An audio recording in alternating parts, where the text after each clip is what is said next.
afraid. They didn't show us. But we would never forget our escape from Vietnam. We were lost. What was your job in Vietnam? University professor. We had no home. Do you have any family in Canada? No, sir. Nobody wanted us. Welcome to Canada. Canada chose us.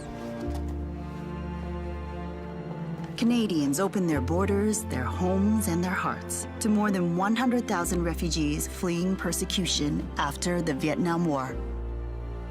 We were home.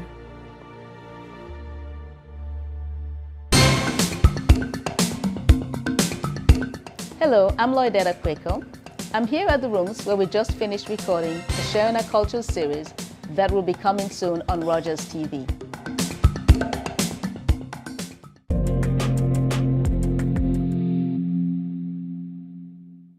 Focused on quality and convenience, there isn't much you won't find at Marie's Mini Mart. Home-style breads, sandwiches, plus a variety of artisan breads and delicious single-serve desserts available exclusively at our Frecker Drive location. Marie's Mini Mart, with 25 locations wherever you go, there we are.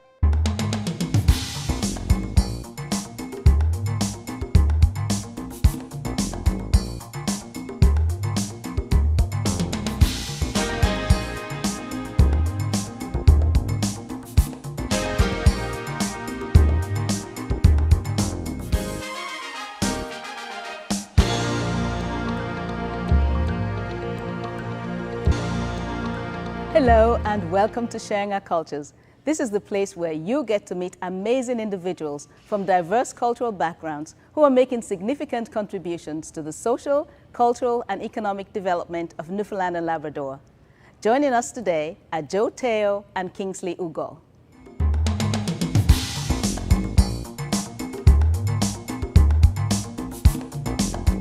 Welcome back to Sharing Our Cultures. Joining us now is Joe Teo, and he's the CEO and co-founder of Heyoka. Hello, Joe. Hey, Lloydetta, nice to meet you. Yeah, it's good to see you. Great to be here, great view. Right, you know. That's right. So how have you been doing? I've been doing really great. I mean, you were at my wedding last year. So it's my 1 year anniversary, so yes, I'm still holding up pretty good. Well, you better do Yeah. You better do that. Yeah. Yeah, and be able to take some time to enjoy. Yeah, we're actually going to Grossmore next week, so it's pretty good. Looking forward to it. Never been there before, so first time. That's right. Yeah. So first time with your 1 year time wife. Well, yeah, So our that's anniversary. Really good. Yeah. That's right. Yeah, so that's great. That was a great wedding. We really did enjoy our time out there. Yeah, right. for sure. Yeah. Now, so you're the CEO and co-founder of Heyoka. What does your company do? So we are a social media management platform. So essentially, our software helps marketers manage their social media. So we're being used by marketers all over the world. So we're really proud to be a St. John's-based company, but still have customers all over the world. Most of our customers are actually from the U.S. And so we're really proud to be part of the local technology scene. Okay. Well, congratulations. That's Thank you. great. So what motivated you to start this company? Really, it was, I guess, a little bit by accident, a little bit by encouragement by people over here, the people in the technology scene. So really, when I came here for school, so I'm from Malaysia, came to Memorial for university. I thought I wanted to go to the finance industry. Then I realized I'm really bad at math. So I'm like, okay, I gotta find another career path. Right. I took one of my work terms. I worked for a company here called Clear Risk. They're a risk management software located here in St. John's, and I fell in love with technology and what it can do. And so when I graduated, we have the postgraduate work permit that allows you to work for 3 years. So I took advantage of that. I wasn't sure if I was gonna stay or not, but I wanted to do something with the 3 years that was given to me. And so I basically went out to find a problem to solve, and just so happened I found that marketers were using Excel spreadsheets to plan out their social media, which is not very efficient when you have a lot of things going on. And so, with the encouragement of people in the local technology scene, we started to build our first platform back in 2015. And so from then on, we've been used by marketers all over the world. So Dolly Parton actually uses Heyoka. Oh, that is So great I'm pretty to proud know. about that too. Yeah. That's great. Yeah. So, I mean, you could have chosen anywhere in the world to have you as your base for this company. Why did you stay in this province? Yeah, I think like, and it's something we talked about before we came on air, I guess. When people, you know, it is definitely a choice to stay, right? Because, you know, there's a lot of like opportunities out there. But I think with Newfoundland, what you're getting is the community, the people, and then the work-life balance. You're not going to get anything like that here. With the internet, you're able to compete globally as well. Yeah. So I see it as the best of both worlds. You know, you're in an island in North America with your own time zone that you can brag about. And then you're able to log onto the internet and still serve everybody from around the world. Nobody really cares where we're located. They actually are impressed that we're in Newfoundland. And we always tell them that we are a world-class software served with Newfoundland hospitality. And they really like that, especially the Americans. I think it's an advantage, and I grew to really enjoy you know, the community and the place here. I'm still getting used to the weather. Yes, I think everybody is. But that is a great idea, though. I mean, you should be one of the ambassadors for the province of Newfoundland Labrador, selling it out so well. So what would be your advice for someone, you know, someone young as yourself, some of the graduates who want to start their own business here? I think, first of all, really understand why, on the practical side, why you want to start a business, right? I mean, fame and money is probably one of the worst reasons to do it, because starting a business is the worst way to actually get rich, I think. There are actually better ways to do it. There's actually better ways to do it. Now, you want to start a business if you really want to, you just want to learn the trades of the business, or you really enjoy the problem that you're trying to solve, right? That's on the practical side.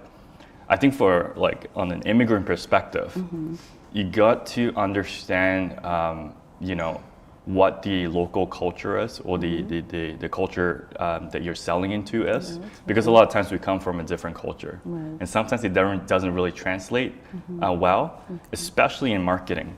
I think like the solution-wise, I think you can do it, but more so marketing, how you communicate, how you message your stuff. Sometimes it's harder, and so I think you need to really understand that nuances around the culture, and so that's why, you know, starting young. If you're here, I came when I was 19. You know, you have to go into the community. You have to understand, you know, how people are actually talking. The first time I actually came here, when people say that weather is deadly. Deadly. I haven't heard that. I have no idea. I looked at a person and I said, deadly, it's great. What are you talking about? And he said, that's what I said. I said, no, you said deadly. And he said, yes, that's what I said. And I said, deadly is bad, right? And he said, no, deadly's good. I'm like, okay, cool. So stuff like that, right? You gotta know like the nuances. So when you're selling into that market, the messaging, the marketing is really important. So being integrated into the society is very important. Yeah, it's interesting to use that phrase, because the first time I was speaking to someone at something really serious, and the person said to me, go away. Go away. Well, I translate that about I have to go away. So it's like, why is he asking me to go away? I'm actually talking about something really very serious. So all this stuff. I actually had the privilege of living in Port aux Basques for 4 months for a work term. And when my landlord told me, you know, he's gonna go build a bridge over the weekend, I was like, you're gonna build a bridge to where? And he said, no, I'm gonna build a bridge. So I found out later on that a bridge is actually a deck. You know, a patio. So different languages, but you can have like misunderstandings. So I think that's basically what us as immigrants we need to be aware of. But there's also the opportunity as well to learn another culture. But I think on the flip side, on the Canadian side, if you're locally, you know, you grew up here or you're very embedded into the culture, you know, I think like just educating people, or maybe just inviting people into your culture, vice versa, is very important. I know sharing our cultures, obviously, we're trying to share our cultures. But I think on the other hand, you know, there's a lot to learn around the local culture as well, like Newfoundland culture or Canadian culture. Well, I think it is important for both the newcomers here to learn about the culture here, and for the locals to learn about the newcomer cultures. 100%. Because it's not one way, right? So I think sometimes we think like, okay, I want to absorb different cultures that are coming in. But it's actually two ways, because the culture that's coming in is trying to absorb the culture that's the dominant culture here. Right. And a lot of times we take for granted that people know, but people don't know, because people come from like different parts of the world and they do things differently. Right. Yeah. So, I mean, you, when you came here, you already spoke English, Yes. right? Because that's coming from Malaysia. Yeah. Right. So there are people who come here who English is not their first language or 100%, second language. So how do they navigate the culture? Yeah, we spoke about this too. I actually consider myself very privileged. Malaysia is a country where, you know, it's a fusion of West and East. So when I came here, there was not a lot of culture shock. The biggest culture shock was the weather. Well, not that's a weather shock, but culture shock more so. It's like you know, Newfoundland culture in general. Right, yeah. But I think the challenges, and I can't really speak firsthand because I didn't go through that experience before. But I think the biggest barrier is actually language, right? And I think how immigrants should counter that is try to put yourself out in the from your comfort zone. Right, it's very easy to be part of your own culture because there are actually more immigrants in Newfoundland now. But you got to make that step to, you know, reach out to either you reach out to, you know, people that are Canadians, or you reach out to immigrants like myself that have been here for 10 years that can sort of like share you know, certain parts of that culture, you know, through that way as well. And through that, you start making connections, right? Right. Yeah, which is great. And your company, of course, is hiring employees. Yeah. Right. So how many do you have now? And so we're actually a very lean team, a very small team. So we're actually only 15 people, but we're actually hiring. Yeah. So actually we're hiring developers and customer service people. Right, yeah. We actually hired one person from Nigeria, one person from Brazil, and we're actually immigrating them to Newfoundland. Oh, great. Yeah. Actually bring them into Newfoundland so we're to actually work with pitching you. them. We basically give them the pitch saying, okay, first disclaimer, you're not gonna like the weather. Okay, maybe you'll like the weather if you like snow. Okay. But you're gonna love the people, you're gonna love the work-life balance, you're gonna love, you know, you're gonna like, you know, being able to disconnect and not being part of like this busy city. Right, And that's actually a very big point for a lot of people because we're so connected now. People are just looking for a place where they can disconnect. Right. And this is actually surprisingly a very good brand that I feel that we could capitalize on and get more immigrants in and sort of help spur the local economy for sure. Oh, that's great. Yeah. Well, this is one of the ways that we can contribute to not to the social and cultural, but also the economic development 100%, of the province. Yeah. So this is really great. Yeah. Yeah. So now we just have a few minutes left.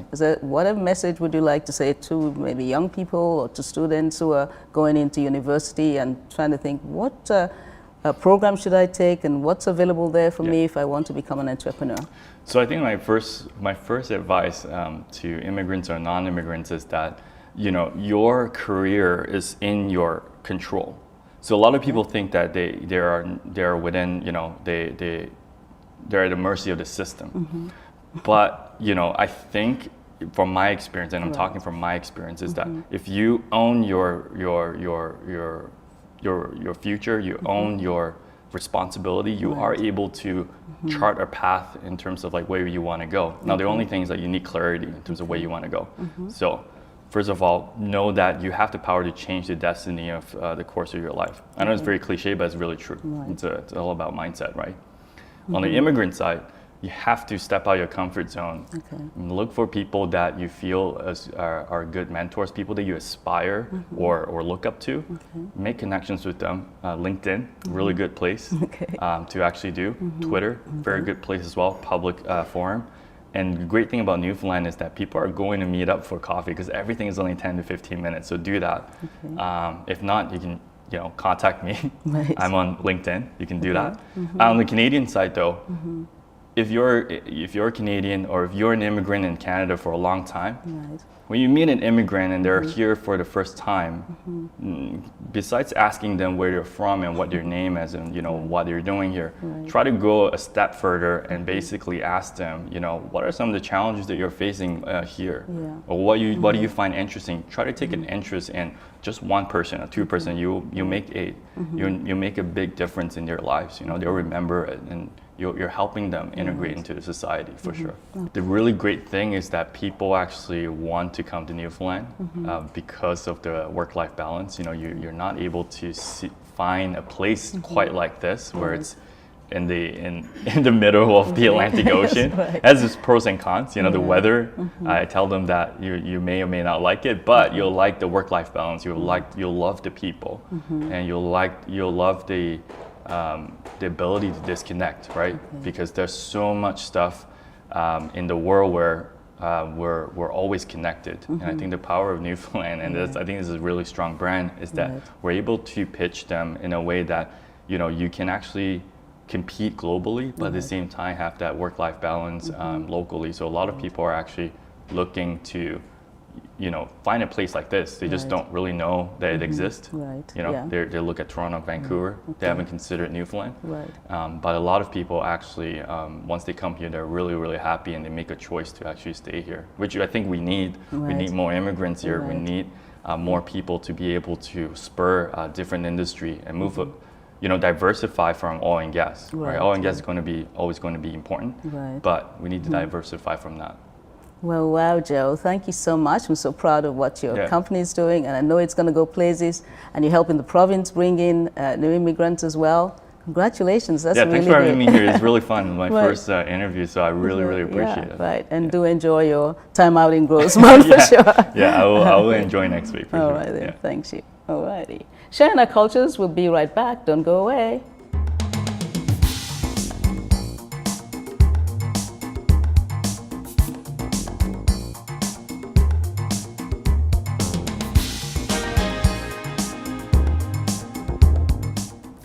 Welcome back to Sharing Our Cultures. Joining us now is Kingsley Ugoh, and he's the Director of Royal Cleaning Services. Welcome. Thank you. Well, you're a successful entrepreneur. What motivated you to start your own business? Actually, mine was curiosity. I'm just curious. I've watched different people, listened to different talks, followed up different people's life story. My father was supposed to be an entrepreneur, but couldn't make it to the limelight. And then that curiosity kept burning in me. Plus, I am not always satisfied with some things. I want to go a step further, but being an entrepreneur and an employee, you pretty much just taking directions. And that's zeal and interest to succeed in what I wanted to do just made me start it. But I wouldn't say to you that it was an easy journey, but yes. Yeah, okay, so what were some of the challenges you faced? It wasn't an easy journey. My biggest demon was myself. Okay. You have to conquer that fear within. And I thought I was going to start a year before I started. Okay. So start a year, and then I was like trying to do something, go to people, say this is who I am, this is what I'm trying to do. And it didn't work that first. So I was like, you know, this won't work, just forget about it. Go back to working and getting paid for it. And then eventually after a year, I thought of it again. It's like, if you don't start, you won't be able to start. You know, you just have to do something, be persistent. I spoke to other successful entrepreneurs. Everyone's kept using the word persistent. You know, and having your standard, having your brand, know what you stand for, and be persistent. So my biggest challenge was myself, being able to conquer that fear within and start anyway. There is no other challenges will come forth. You know, there's no two ways about it. No two people have the same experience. You're still gonna have multiple challenges. You'll fail a dozen times, you'll learn from it. But I've been conquering myself for the past 1 year. Yeah, that's a good thing. Yes. Yes. Now, so you could have chosen any kind of a business. Why the Royal Cleaning Services? Starting a journey. Let's say, for instance, you want to go to Rosemont, right? You want to go that far, and you want to go. You have two ways to go to Rosemont now. You might decide to fly the way to Gander and drive to Rosemont, or fly to Connerbrook and drive to Rosemont, or you drive all the way. You have to start with where you're comfortable, where you find your niche. And where I found my niche was something I love to do, something that was within my skills, within my reach. Easier for me in terms of finances to start. I want to start with something simpler. That way, it's easier for me to manage challenge over time. So now you've been doing a lot in the community. What are some of your community involvement? I started off, my first volunteer was being the secretary of the Nigerian Canadian Association of Newfoundland. And it was quite a journey for 1 year. I was supposed to be a tenure for 2 years, but I gave it up because I was going to be a director of community support in the Rotary, where I'm also a Rotarian. whilst we were there, the aim was to collectively bring Nigerians together, help them to fine-tune the vision, have a communal relationship, help ourselves to strengthen, because we're coming from a different background, we're going to a different culture, a different environment, different geographical location, different everything, and they were looking at ways that we can help us strengthen ourselves within the community.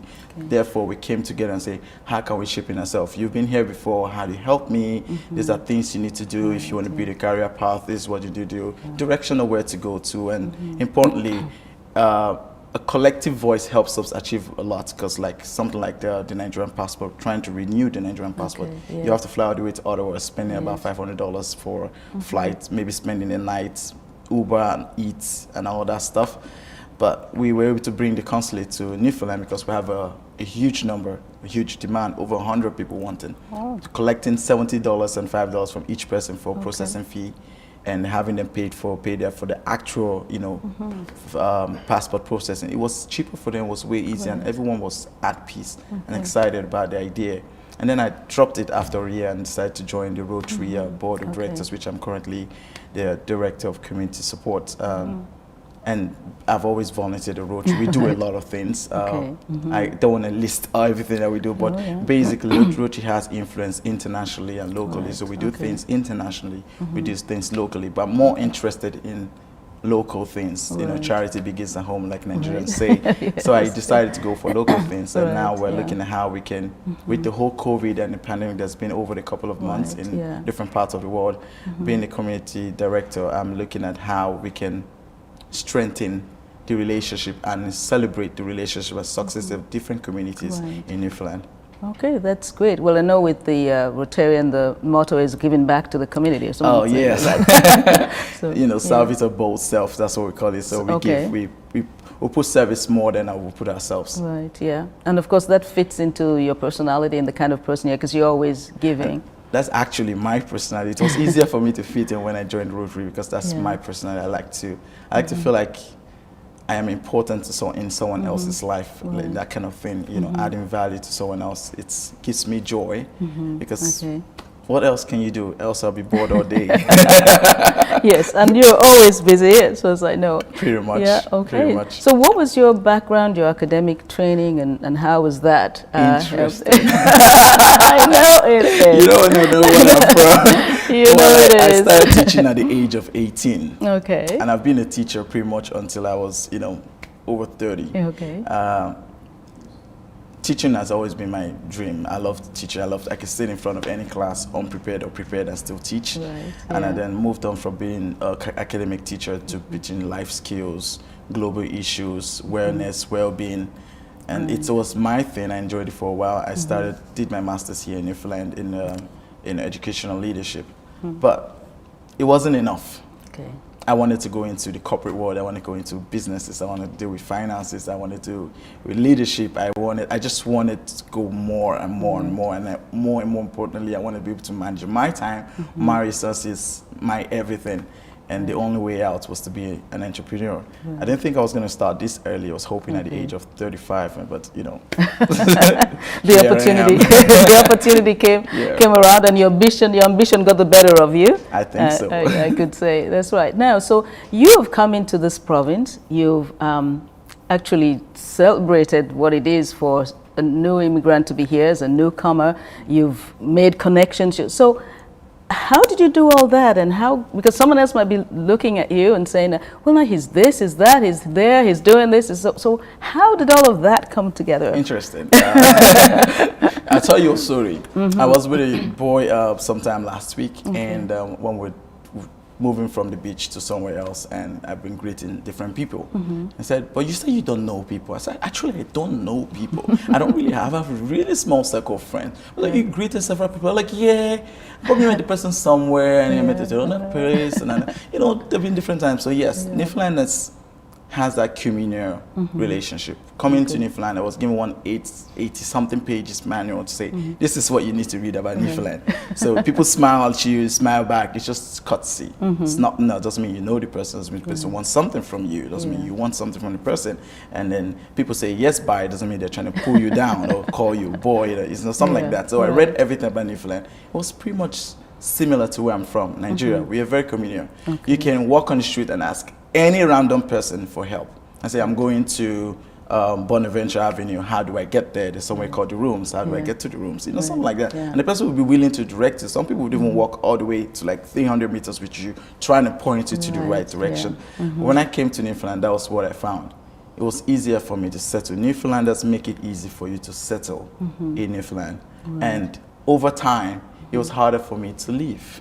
Because I got community to the environment, I got connected to people. I love weather is not bad except so much snow, but every other thing is great in Newfoundland. And I'll quote a friend of mine. I spoke to a friend who had issues with immigration some time ago, and I said to him, so with all these things, why did you stay? Like you now you have your permanent residence, you know you can easily move out of Newfoundland. He said Newfoundland fought for me.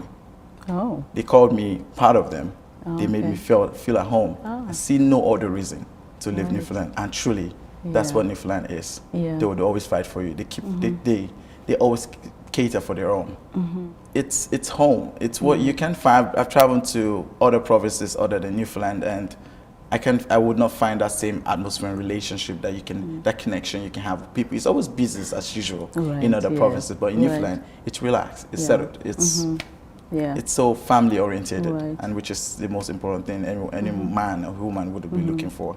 Right, that's right. So it means then that you're going to stay. You decided you're not going to leave the province. I have a house in property here. I have a business. I'm pretty much tied into Newfoundland right now. You're staying here. Well, that's a joy to hear, like, you know, because many times people come and then they leave because they feel there's something better, you know, in the bigger cities or somewhere else. So it's good to hear. People tend to move. I was reading the reports from 2019 as to, you know, economic reports in Newfoundland, which was done by a certain division in Newfoundland. People leave for different reasons. A lot of people say job. We don't get the right jobs. Some young people would say, you know, our social life is dying in Newfoundland, and the report has shown that they go to Ontario, Calgary, Alberta, and some of them go to Nova Scotia, and they all just say different things. But truthfully, let's flip the, you know, table. Let's turn the table around, flip the coin this time, and say transfer the weather to Ontario and bring the weather of Ontario here, but leave the jobs the way they are, leave every other thing there. People will still move. So people will move because of standards, you know, trying to look for a job. Imagine having a friend to me said, moved to Nova Scotia and said to me, Kingsleys, I have 2 master's degree. I want to practice what I've studied over the years. I can't have 2 master's degree and do something that's not relevant to what I've studied. And I see reason with him. But in the future, if hopefully definitely we'll get to that level where we have things that can incorporate different, you know, different specialization skills and people with different professional, you know, backgrounds in Newfoundland, so just to keep them there. And that's something to think for people who want to be young entrepreneurs. You want to keep to things that have been taught and studied in Newfoundland as your idea. That way you can have people you can keep back and rely on, that because it will be harder for you to employ someone in Ontario and bring the person here. But it's easier to keep someone who's already here, you know, to stay back here. Words to the wise. Thank you so much, Kingsley. Thank you for having me. It's been great. Thank you.